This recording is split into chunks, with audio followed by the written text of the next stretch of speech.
Assalamualaikum warahmatullahi wabarakatuh. Selamat siang dan salam sejahtera. Selamat datang di kuliah Kalkulus 2. Kita memasuki minggu ke-12 perkuliahan.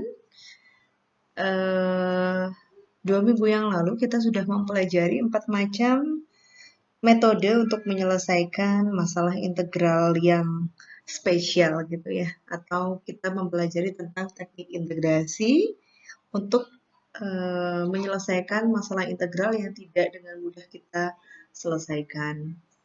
Di antaranya kita belajar tentang teknik integrasi untuk substitusi trigonometri, terus kemudian integrasi fungsi rasional, lalu kemudian integrasi parsial, ya. Nah, ini adalah teknik integrasi kelima, yaitu tentang integrasi numerik. Saya rasa teknik ini adalah teknik paling mudah gitu ya, yang kita pelajari karena kita hanya bisa memanfaatkan dua atribut yaitu perkalian dan penjumlahan. Dan kita bisa dengan mudah menggunakan kalkulator pada materi ini. Sehingga saya rasa ini cukup menarik. Oke, sebelum menginjak pada materi inti, saya ingin menyampaikan satu hal ya. Pada masalah kalkulus ada dua hal penting yang perlu difahami oleh mahasiswa atau pelaku-pelaku yang mempelajari kalkulus seperti itu ya. Di antaranya adalah masalah penyelesaian integral serta masalah turunan atau derivatif. Dua permasalahan ini sangat banyak dibutuhkan dalam beberapa hal, bisa masalah untuk permasalahan di teknik, bisa juga pada masalah sains. Nah, pengintegralan numerik ini merupakan salah satu cara yang digunakan untuk menyelesaikan masalah integral untuk menemukan aproksimasi atau melakukan pendekatan ketika masalah pengintegralan itu tidak dapat diselesaikan secara analitik. Nah, ini poinnya. Jadi biasanya integrasi numerik itu kita manfaatkan ketika kita sudah mentok beberapa metode integral atau beberapa teknik integrasi yang sudah kita pelajari itu tidak dapat dimanfaatkan untuk menyelesaikan masalah integral tersebut. Nah, misalkan kita bisa melihat ya, pada masalah integral di minggu pertama dan kedua perkuliahan, kita sudah mengarah ke bagaimana menyelesaikan solusi integral pada bentuk yang seperti ini, misalkan AX pangkat N. Oke, pada masalah integral AX pangkat N, kita bisa menyelesaikannya, berarti integralnya adalah A per N plus 1 gitu ya, dikalikan XN plus 1 plus C. Kenapa plus C? Karena dia merupakan integral tak tentu. Nah, kita juga sudah mempelajari jika mengintegralkan masalah E pangkat itu seperti apa. Integral E pangkat AX itu integralnya adalah 1 per A gitu ya, dikalikan E pangkat AX plus C. Nah, dan beberapa solusi integral yang lain. Ada sin, cos, ada 1 per X, dan sebaliknya ada integral ln X. Ini kita sudah mempelajari, dan mungkin ketika kita menyelesaikan masalah yang ada di sini, mungkin kita bisa dengan mudah menyelesaikan dengan metode analitik, penyelesaian analitik secara matematis. Nah, namun bagaimana ketika kita menemukan fungsi yang menarik seperti ini? Ya, ini fungsi menarik ya. Jadi kita tidak bisa langsung menyelesaikan karena di sini ada akar 1 plus suatu nilai trigonometri. Sudah gitu dikalikan dengan E pangkat gitu ya. Ini bagaimana kita cara menyelesaikannya? Tentu saja kita tidak bisa memanfaatkan metode yang ada di sini. Nah, itulah salah satunya teknik integrasi untuk integrasi numerik. Jadi kita bisa memanfaatkan teknik integrasi, yaitu integrasi numerik untuk menyelesaikan masalah yang tidak bisa diselesaikan dengan cara analitik atau metode-metode yang ada. Oke, sebelum kita menginjak langsung pada perhitungan integrasi numerik, saya ingin menyampaikan beberapa hal ya. Kita mengulik kembali tentang apakah perhitungan integral gitu ya. Jadi perhitungan integral itu merupakan perhitungan dasar yang digunakan dalam kalkulus. Itu banyak sekali aplikasi-aplikasi, bisa dalam bidang teknik, dalam bidang sains yang memanfaatkan masalah integrasi ini. Salah satunya. Begitu juga dengan masalah turunan. Nah, satu hal yang paling populer gitu ya, bahwa integral ini digunakan untuk menghitung luas daerah yang dibatasi oleh fungsi Y sama dengan fx dan sumbu X. Ini dulu sudah pernah saya jelaskan di awal perkuliahan. Jadi misalkan kita memiliki daerah dengan ukuran dengan bentuk lingkaran gitu. Mungkin kita bisa dengan mudah mencari luas lingkarannya. Atau daerah dengan bentuk persegi, kita bisa dengan mudah mencari luasannya karena kita sudah mempelajari rumusnya. Namun bagaimana dengan daerah yang bentuknya tidak teratur? Bagaimana kita mencari luas daerah tersebut? Nah, akhirnya kita bisa menggunakan metode dalam integrasi. Nah, selain itu, integral ini juga dimanfaatkan untuk menghitung luas dan volume benda putar. Ini biasanya sudah kalau kita menginjak pada integral lipat 2 dan integral lipat 3. Itu kita sudah menghitung luas dan volume benda putar. Ya. Nah, sebagai dasar pengintegralan numerik, di awal perkuliahan kalkulus 2 tentang integral saya sudah menunjukkan kepada saudara sekalian bahwa salah satu dasar untuk menemukan integral itu adalah dengan menggunakan jumlahan Riemann. Ya, jumlahan Riemann itu jadi misalkan kita sudah tahu areanya, kemudian area tersebut kita partisi sejumlah n. N itu bisa sesuai dengan soal yang diberikan atau tergantung dari kita. Semakin banyak nilai n-nya, dengan kata lain, semakin banyak partisinya, maka error itu semakin kecil, seperti itu. Nah, selanjutnya bagaimana setelah kita partisi?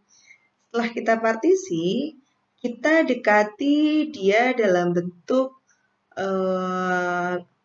bangun yang sudah kita ketahui luasnya, gitu ya. Misalkan bangun persegi, kita tarik garis, kita tarik garis, kita tarik garis, kita tarik garis, dan seterusnya. Sehingga untuk mencari luas daerah di bawah kurva yang berwarna merah ini, kita bisa menghitung jumlahan area di masing-masing potongan area di bawah kurva merah tersebut. Ini adalah metode Riemann yang sudah kita pelajari sebelumnya. Nah, di sini juga ya bisa saya tunjukkan. Nah, kita lihat sekilas ketika sudah kita bentuk persegi-persegi, sehingga kita, wah, kalau misalkan kita melihat luas daerah di bawah kurva, dengan cara menghitung jumlahan luas persegi ini, berarti kan tidak tepat. Betul, jadi memang metode pengintegralan numerik ini kita akan menemukan aproksimasi atau hampirannya. Jadi hasilnya tidak akan tepat pada hasil yang sebenarnya. Seperti itu.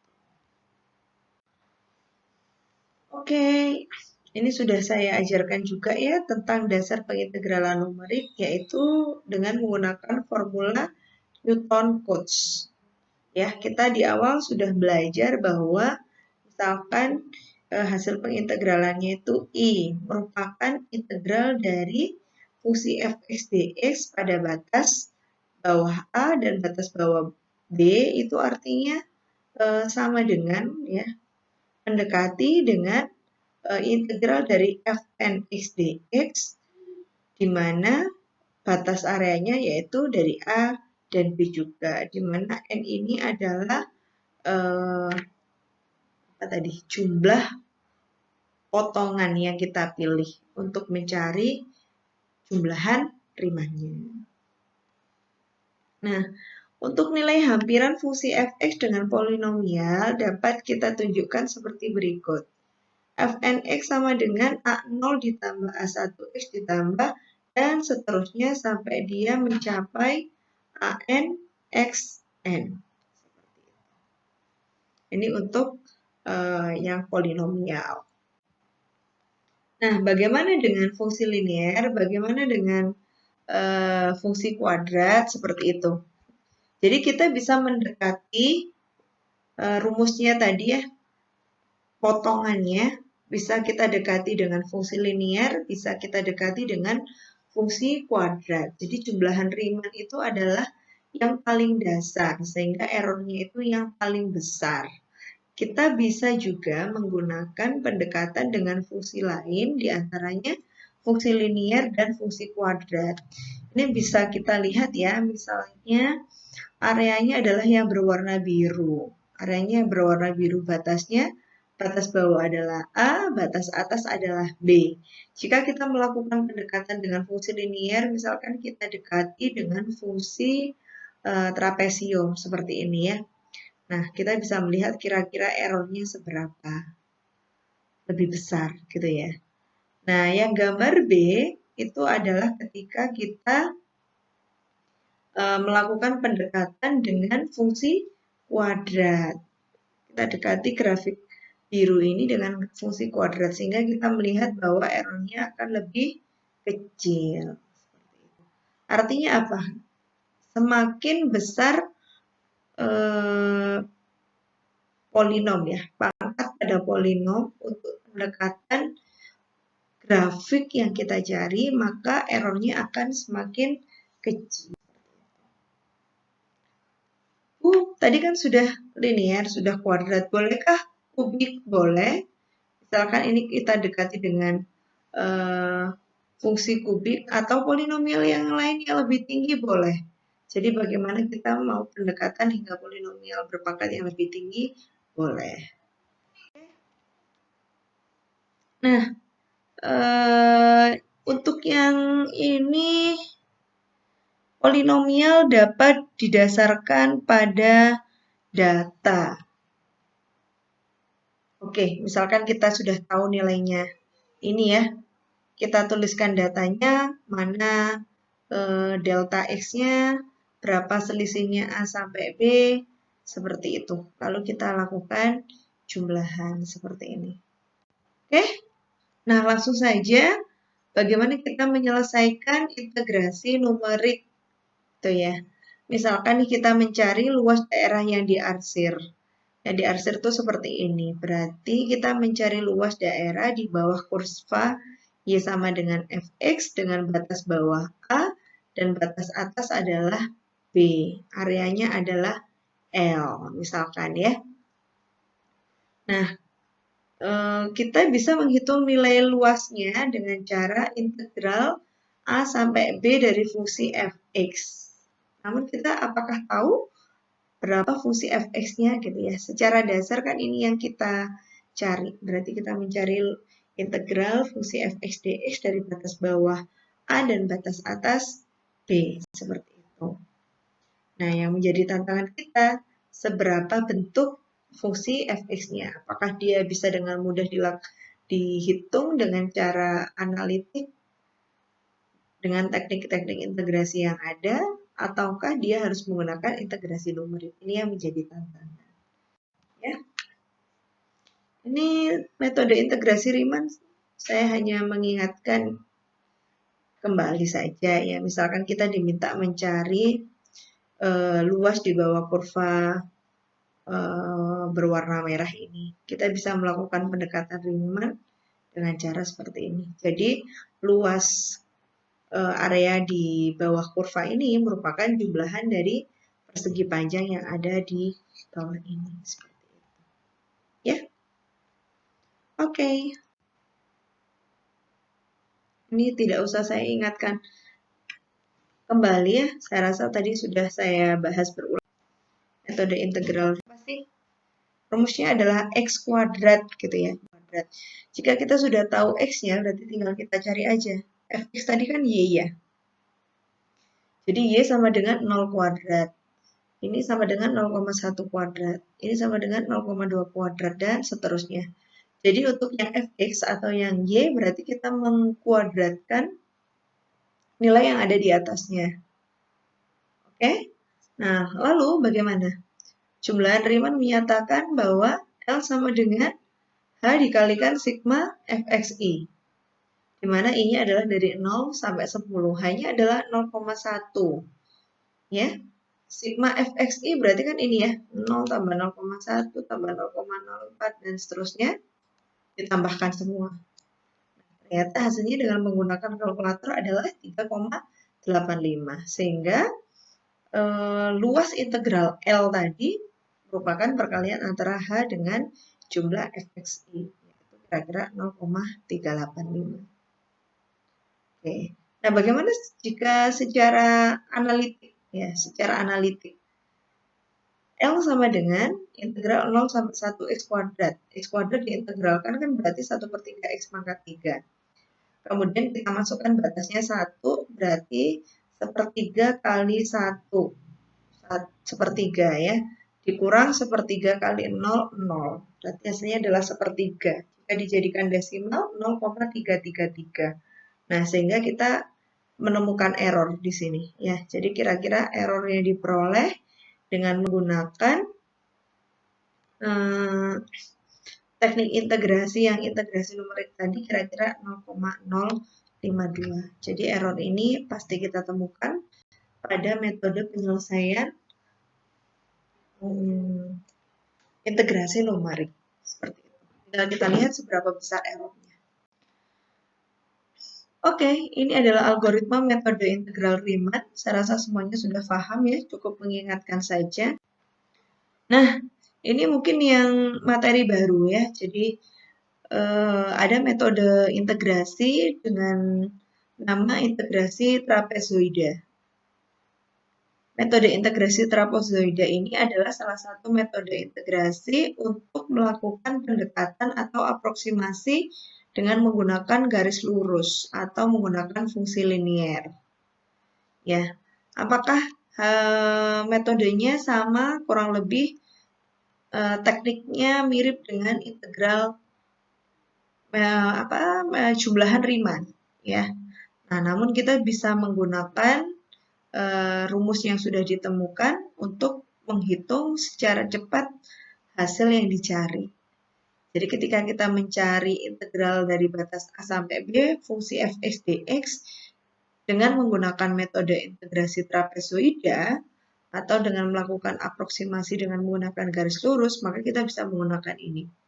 Hasilnya adalah H/2 dikalikan fx0 ditambah fx1. Bagaimana Bu kita mendapatkan fx0 dan fx1? Sama persis seperti pada jumlahan Riemann. Jadi x0-nya nanti pasti akan diketahui batas bawahnya, x1 itu adalah batas atasnya. H itu biasanya bisa jadi ditentukan, bisa jadi kita cari dengan bagaimana menemukannya. Batas atas dikurangkan batas bawah dibagi dengan N yang kita harapkan. Seperti itu. Tinggal kita hitung aja dengan menggunakan kalkulator. Semakin kecil H-nya, maka perhitungannya akan semakin besar. Ya, semakin besar H-nya, semakin panjang maksud saya. Semakin kecil H-nya, maka perhitungannya akan semakin panjang. Semakin besar H-nya, perhitungannya akan semakin pendek. Tapi biasanya errornya akan semakin besar. Seperti itu. Ya. Ini dia pendekatan dengan garis lurus. Tentu errornya sudah sekilas kita melihat, wow, errornya gede sekali gitu ya. Error di sini dengan error di sini. Oke, nah, sehingga mencari luasannya kira-kira seperti ini. Sehingga ada luasan yang kira-kira tidak dihitung. Boleh Bu ditambal dengan ini, nah, tapi pasti tidak bisa menutup kekurangan yang ada di sini. Artinya, yang tidak tertutupi areanya, dia merupakan error. Ya, ini tadi yang saya sampaikan ya, bagaimana kita mencari nilai H-nya ketika nilai H-nya tidak ditentukan. maka kita menghitung dengan cara batas atas dikurang batas bawah dibagi N-nya. N. Tinggal kita memiliki berapa N. Pendekatan garis lurus berarti ini ditarik ke sini gitu ya. Nah, gini. Ini kita jumlahkan semua. Nah, oke, kira-kira seperti ini. Sehingga rumusnya bagaimana? Ya, kira-kira rumusnya seperti ini. Jika di contoh yang sebelumnya kita kan hanya menemukan N-nya adalah 1. Sehingga rumusnya yang kita gunakan hanya ini saja. Namun bagaimana ketika kita menemukan N-nya adalah lebih dari 1 atau minimal 2. Maka rumusnya adalah seperti ini. H/2 dikalikan Fx yang awal ditambah Fx yang akhir ditambah 2 kali Fx semua yang di tengah. Kita bisa melihat ya. Jadi yang di tengah itu semua dikalikan 2. Yang dikalikan satunya yang depan dengan yang 8. Seperti itu. Oke. Nah, dapat juga kita tuliskan seperti ini ya. Ini adalah rumus utamanya. Jadi untuk metode trapezoidal kita bisa menemukan atau ini ya. Yang kita bisa melihat. H/2 dikalikan F0 ditambah Fn ditambah 2 kali sigma Fi, di mana I-nya adalah dari 1 sampai N-1. Jadi setelah 0 sampai sebelum N, ini adalah rumusnya. Untuk metode integrasi trapezoida. Nah, kita juga bisa membentuk algoritma untuk menyelesaikan metode masalah integral dengan menggunakan metode integrasi trapezoida. Pertama kita diminta mendefinisikan Y atau Fx ya, dengan nilai Xi-nya tadi kita sudah mengetahui bagaimana memperoleh nilai X-nya ya. Kita bisa X0, X1, X2 dan seterusnya sampai Xn. Terus kemudian kita diminta untuk menentukan batas bawahnya yang mana, batas atasnya yang mana. Misalkan batas bawah saya misalkan A dan batas atas saya misalkan B. Lalu kita tentukan pembagi N. Ya, N itu adalah pembaginya. Misalkan kita mau bikin hanya berapa sih supaya lebih akurat. Kemudian dicari nilai H-nya. H-nya adalah B min A bagi N. Lalu kita hitung sesuai rumus berikut. Ini adalah kira-kira alur untuk menemukan, membuat optimasi gitu ya. Cara menyelesaikan masalah integrasi dengan menggunakan metode integrasi trapezoida. Nah, selanjutnya adalah aturan Simpson 1/3. Aturan Simpson 1/3 itu dengan kata lain, kita akan melakukan aproksimasi dengan menggunakan fungsi parabola. Ya, fungsi parabola atau fungsi kuadrat tadi ya. Nah, kira-kira rumusnya seperti ini. Untuk mencari luasan di bawah kurva Fx yang ada di bawah ini, dengan batasan A dan B atau dari A sampai B, hasilnya adalah H/3 dikalikan Fx0 ditambah 4Fx1 ditambah Fx2. Itu jika kita menemukan N-nya ada 2. Bagaimana jika N-nya lebih banyak? Nah, kira-kira ini dasarnya ya, pendekatan dengan parabola. Tentu saja kita masih akan menemukan error. Tapi errornya akan lebih kecil dibandingkan dengan pendekatan dengan garis lurus. Nah, ini jika kita menemukan bagaimana ketika kita menemukan N-nya gitu ya. Contohnya. Langsung saja kita masukkan rumus. Ini adalah rumusnya. Integral dari A ke B pada fungsi Fx dx untuk metode aturan Simpson 1/3, rumusnya adalah H itu kita temukan tadi, B min A dibagi N, per 2 dikalikan Fx0 ditambah 4Fx1 ditambah Fx2. Nah, ini lagi-lagi ketika X-nya sampai 2 saja. Kita lagi coba. Oke. Nah, ini tadi ketika, jadi pengambilannya itu adalah 22 lompatannya. Ya, lompatannya itu adalah 22 untuk melakukan pendekatan dengan fungsi parabola. Misalkan kita punya fungsi baru ya. dengan kita ambil N-nya itu yang lebih banyak. Hanya diperoleh lagi-lagi dengan cara batas atas dikurang batas bawah dibagi N yang diinginkan. Pendekatan parabolanya, nah misalkan gini. Oke, ini sudah lebih baik ya, errornya lebih kecil, sudah terlihat secara sekilas gitu ya. Ini misalkan saya buat lebih panjang gitu, artinya ketika N-nya banyak, dan ini pendekatan yang kedua seperti ini. Maka untuk mencari luasan di bawah kurva yang berwarna merah, dia merupakan jumlahan dari luasan kurva-kurva yang berwarna biru berikut.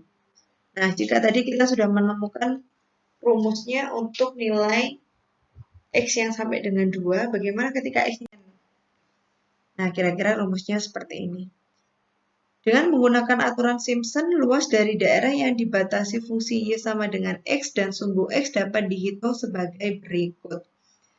Luasnya sama dengan H per 3 dikalikan F0 tambah 2F1 ditambah H per 3 dikalikan 2F1 ditambah F2 ditambah H per 3 dikalikan F2 ditambah 2F3 dan seterusnya. Sehingga ketika semua ini dijumlahkan, kira-kira kita akan menemukan rumus seperti ini.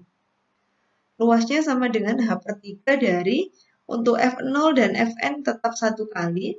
Yang untuk area yang di tengahnya yang diberi titik-titik tadi, untuk yang I-nya ganjil dikalikan 4, untuk yang I-nya genap dikalikan 2. Seperti apa? Misalkan setelah F0 kan F1. 1 itu ganjil, sehingga nanti F0 ditambah 4 F1 ditambah 2 F2 ditambah 4 F3 ditambah 2 F5 F4 seperti itu. Jadi ketika I-nya ini adalah ganjil, dia dikalikan dengan 4. Ketika I-nya ini adalah genap, maka dia dikalikan dengan 2. Yang tetap dikalikan 1 adalah untuk F0 dan F3.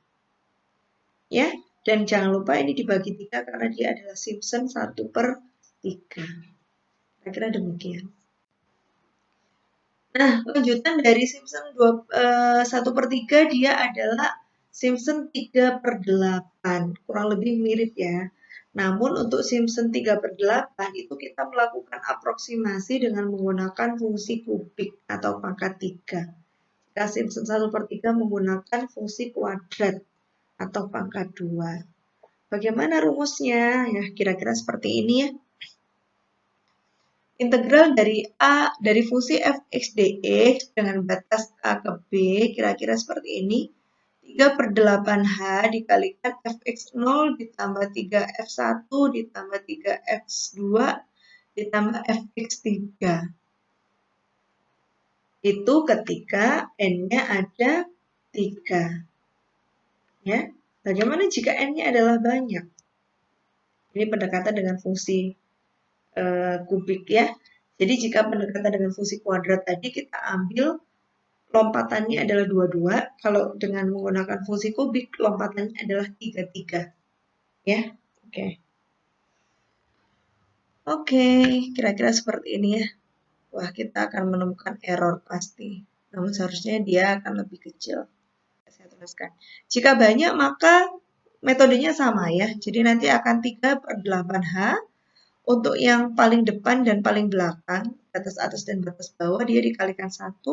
Untuk yang tengah sisanya semua dikalikan 3. Jadi kita di sini tidak melihat mana yang genap, mana yang ganjil. Semua dikalikan 3. Kecuali yang batas atas dan batas bawah. Seperti itu. Ini tadi untuk error pemenggalannya ya. Nah, pada integrasi numerik, ini sudah menjadi kewajiban ya. Jadi setelah kita melakukan perhitungan, perlu untuk melakukan perkiraan galat. Ada salah satu teorema yang membahas tentang perkiraan galat trapezoidal. Ya, jadi masing-masing metode itu kita hitung perkiraan galatnya. Nah, teoremanya berbunyi seperti ini. Jika turunan kedua dari suatu fungsi kontinu pada batas atau pada interval A ke B, dan jika K2 adalah nilai maksimal pada mutlak f aksen 2 atau turunan kedua dari x pada batas A dan B tadi, maka untuk N bagian dari AB kita berlaku seperti ini. Galatnya atau errornya dia kurang dari B min A pangkat 3 K2 dibagi 12N2. K2 tadi adalah nilai maksimum pada turunan kedua tadi. Ya, ini adalah rumus perkiraan galat pada trapez. Nah, bagaimana pada Simpson? Pada Simpson, misalkan jika turunan keempat kontinu pada fungsi AB dan jika keempat adalah nilai maksimum pada turunan keempat tadi ya, maka untuk N bagian dari AB kita gunakan yang seperti ini. ES itu Simpson ya. ET tadi adalah error trapezoidal. Kalau ES ini adalah error Simpson. Dia kurang dari sama dengan B min A pangkat 5 dikalikan K4 dibagi 180 N4. Silakan ini saudara gunakan setelah saudara menghitung luasan daerah dengan menggunakan teknik integrasi. Nah, ini ada beberapa latihan, silakan saudara kerjakan ya. Gunakan N10. Nah, ini terlalu banyak ya, nanti kita sepakati lagi di akhir ya N-nya mau berapa. Untuk menghampiri nilai integral berikut dengan aturan trapezoidal, aturan Simpson 1/3 dan aturan Simpson 3/8. Ini saya rasa satu mahasiswa mengerjakan satu soal aja sudah bagus ya. Yang penting sudah paham. Nyatakan jawaban Anda paling sedikit sampai 4 desimal. 4 desimal itu artinya ada 4 angka di belakang koma pada desimal pembulatannya. Ya, oke, saya rasa cukup. Materi hari ini ditutup dengan latihan soal yang perlu saudara kerjakan. Oke, dan di akhir saya ingin menyampaikan kalimat motivasi. Gitu. Pas banget kondisinya dengan pandemi saat ini. Janganlah saudara pernah menyerah ketika Anda masih mampu berusaha lagi. Tidak ada kata berakhir sampai Anda benar-benar berhenti mencoba. Ini kalimat motivasi dari Brian Dyson. Baiklah, terima kasih atas kehadirannya. Selamat beristirahat dan tetap jaga kesehatan. Saya akhiri pertemuan hari ini. Assalamualaikum warahmatullahi wabarakatuh. Sampaikan salam hormat kami untuk kedua orang tua kalian di rumah. Terima kasih.